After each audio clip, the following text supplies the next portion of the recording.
In today's video, I'll teach you how to fix Remitly identity verification failed. So if you're trying to verify your identity on Remitly and it is being failed, there might be various reasons behind it.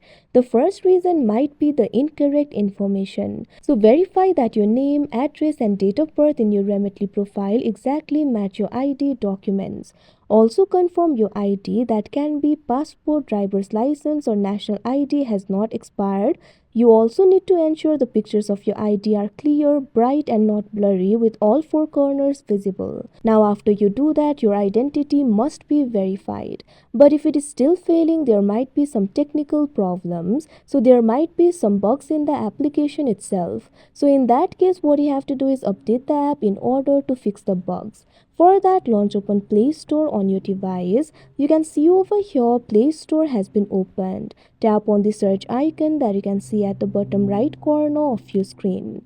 Tap on the search bar that you can see at the top. Now what you have to do is simply search for Remitly. Now you'll be able to see the results over here. Find this application for Remitly and tap on it.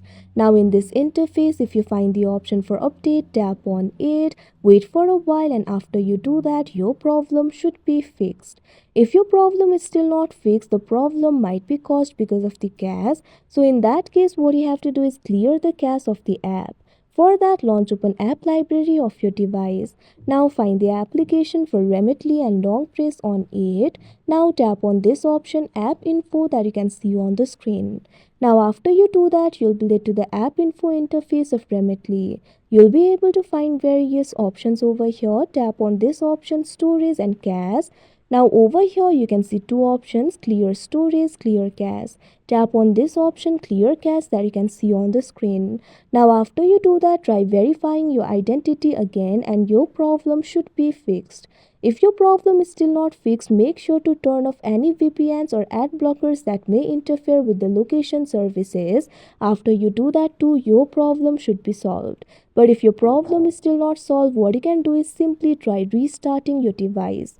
There might be some problem with your device itself. So in that case, what you have to do is long press on the power button. You'll be able to find various options over here. Tap on the option restart and the device will be restarted. After you do that, the temporary software glitches will be fixed and after that, your problem should be solved. If your problem is still not solved, simply contact the Remitly's customer support and tell them that you're having this problem. After you do that, they will look into your problem. So that is how you fix Remitly identity verification failed. I hope you found this video helpful. Thank you for watching.